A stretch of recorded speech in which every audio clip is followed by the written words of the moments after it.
Hi everyone, I'm so excited to be with you again today.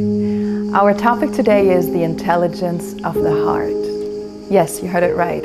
I'm not talking about the brain, I'm talking about the heart.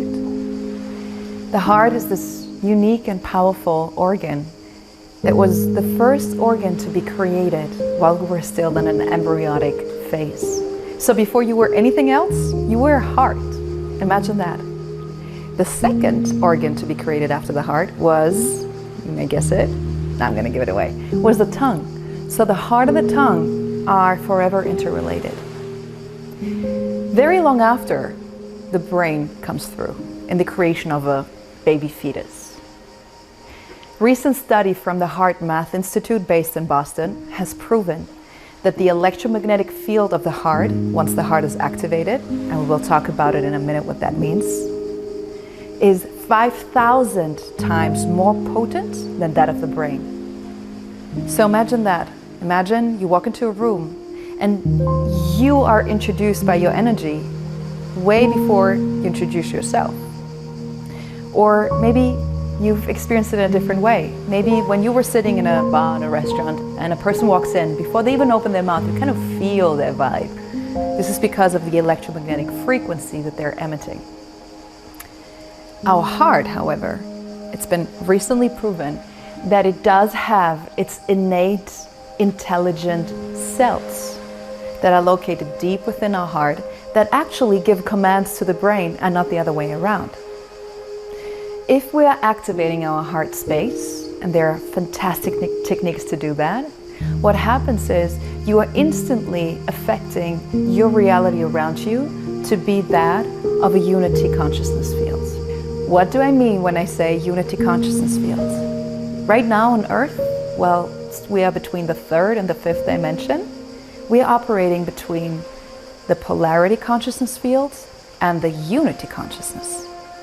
Polarity consciousness is anything that comes from the brain. See, now the brain is an organ that has two halves, the right brain side and the left brain side. The brain, as I stated in previous videos, is a fantastic computer, is a superb instrument, but if you don't tell it where to go, it will do with you anything it wants. Any thought we are generating in our brain is a thought that is created to measure, that is created to compare. Comparing and measuring are two necessary instruments that we apply when we are embarking our consciousness in that polarity vehicle. What does that mean? For every right, there's a wrong. For every cold, there's a hot. For every left, there's a right.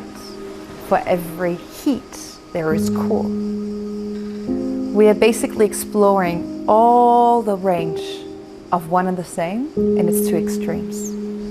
The brain, at every given moment of our existence, if we allow it, will continuously measure, evaluate, and compare what something is. However, there's a tricky side to it, because when we fall into the trap of constantly overthinking, comparing, analyzing, we often find ourselves not being able to see the truth in a situation, not to be able to make a decision that is best for us, because every given aspect of that range is in that comparison mode. Our heart, however, offers us a pool of wisdom that does not dissect or analyze something by continuously comparing it to what it's not, or by continuously comparing it to how it should be. But it basically allows us to see what is for what it is. And there in itself lays a lot of peace. If we embrace a situation or a person for who they are, for what it is, without comparing it in our physical mind of how it should be, we're not set out for disappointment, but rather for embracing the existence of something for what it is. And when we find ourselves into the heart space, connected with that wisdom, we can actually create something that is very, very rare, but so benevolent, so very meaningful for our health, for our mental health, and for every person that comes into contact with us. The Heart Math Institute coins this aspect the Brain Heart Coherence. It's when the brain and the heart become friends. When the brain and the heart become friends, what happens is that we process information, but processes in a way that it generates more wisdom to ourselves, and thus gives us a bigger range of solutions to choose from. And before we get into a reactionary mode when something occurs to us, we're basically creating something proactive. Reactive is that you're fighting back a situation that is not as benevolent for us. Proactive is to know that that situation is happening, but that you are not necessarily a victim of that situation. You can actually create a better circumstance around it. And that happens when we are entering our heart. But how does one enter our heart? There's a fantastic meditation technique that through breath work and through a visualization aspect brings you literally your whole perception into your heart space. Now when we do that, the other aspect that we are generating from that is resilience, is an innate, amazing strength of how to overcome difficulties in life, how to deal with challenges, and how to source a lot of internal resilience. And I find that resilience is what we need, all of us together globally right now, especially in times like these, in times where we don't know what's going to happen next year, in times where everything is uncertain. What can you fall back to? You can fall back to how you will engage with a situation. If we're going to decipher the word responsibility, I see there the ability to respond. That is our freedom. We might not necessarily know exactly what's going to happen tomorrow or next year, but in us lies the freedom of how we are going to choose to respond to a situation. And the more in your center you are, the clearer the solutions will come to you. And those will be solutions which are offering a win-win-win for everybody involved. Because whatever is generating through the heart space and through the heart's intelligence creates the notion of compassion, understanding, and connectivity. Whereas the consciousness that is mainly generated from the brain creates a sense of disconnect. Why? Because when we operate from a place where we are constantly comparing situations, we also tend to compare ourselves. We also tend to compare what we have and what we don't have. Now, what does this create? Jealousy and fear, and the notion of lack. Because usually the mind is focusing on what is not there. Where do I not have enough?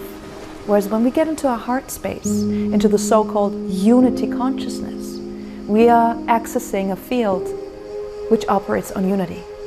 And we cannot feel or sense the other person to be an enemy or somebody who has other things that we don't, but we rather come into our deep notion of creation, knowing that whatever we see, we embrace it for what it is, and we can get inspired to create it ourselves.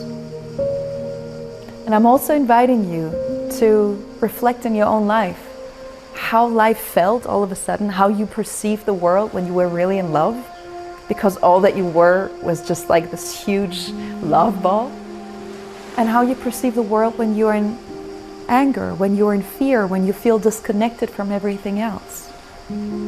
I promise you that that loneliness and that disconnect that you may have felt at times, it's truly an inside job. It's truly just to understand, where am I located right now with my perception? Am I hooked in my mind? Do I dissect, analyze, compare, and thus generate fear and lack? Or can I deeply dive myself into the heart and enter into my intuition, into my connectivity, into my compassion, into my understanding of things?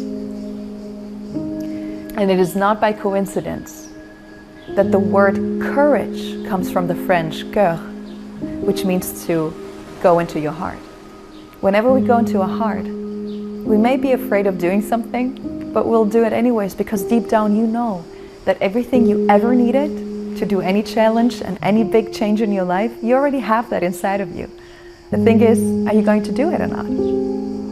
I once sat down with a monk who used to spend 30 years of his life in asceticism. He was secluded in his homage to seek for the divine light, and spent many, many years alone in nature.